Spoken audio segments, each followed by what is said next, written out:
Greetings, my name is Chamomile and this is an exploration of the entire galaxy sector by sector. Today, we're looking at the northern dependencies and the 7th Golden Nyss command of the colonies in the Inner Rim.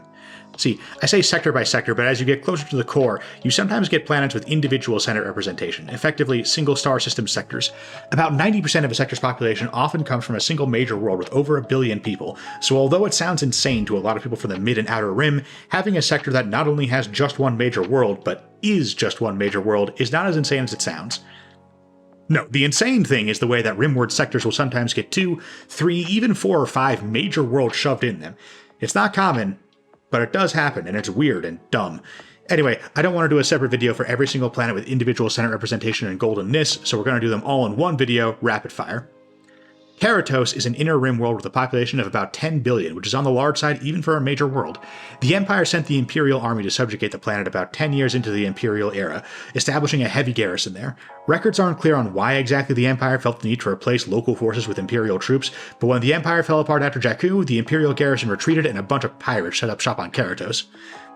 Myastronar rebelled against the Empire after the destruction of the first Death Star. Unfortunately, while the Empire had been proven to be much weaker than it appeared, and many worlds in the Outer Rim were able to rebel, Myastronar is in the Inner Rim and right on the Namadii corridor. The Empire didn't have any trouble resubjugating the planet.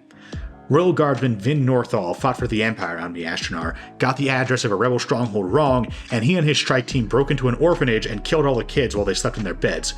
The Empire covered it up and declared a grand victory, and Vin Northall wasn't disciplined even privately, just told to accept his accolades for destroying a rebel cell.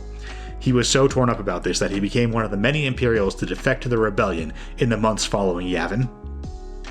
Milvain was a police state ruled by the Milvain Authority. I don't know if they were fully like that in the days of the Republic, but there's a lot of room to be nasty under Republic law. The Republic had a lot of laws about property rights and freedom of movement and, murder, so the Milvain Authority can't have been too insane, but you can do a lot of police harassment and surveillance even in the old days. The Empire let them go completely hog wild, and often held them up as a model of their more disciplined regime for a more chaotic galaxy. There's no word on how that turned out for them long term, but 7th Golden Nyss was fully reabsorbed into the New Republic, so I can't imagine it went well. Bilbringi is a major shipyard and was the oversector capital of 7th Golden Nyss. By the time the New Republic was declared on Coruscant, 7th Golden Nyss was already dealing with rebellions all across the oversector.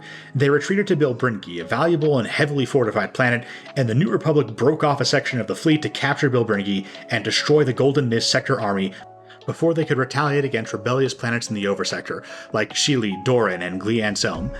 The New Republic flew straight into an ambush, one so competently executed that some stories claim Admiral Thrawn himself was responsible for it. That doesn't really line up with the timeline of his life, but it speaks to how competently executed the ambush was that people attributed it to the Empire's greatest strategist. Despite the ambush, New Republic forces were able to rally and win the day, securing the Spinwards flank of the core. Between Bilbringi and Endor, it kinda seems like anytime the Imperials completely blindside the rebels with a trap, they lose the battle anyway. Maybe they should have tried letting the rebels lure them into a trap.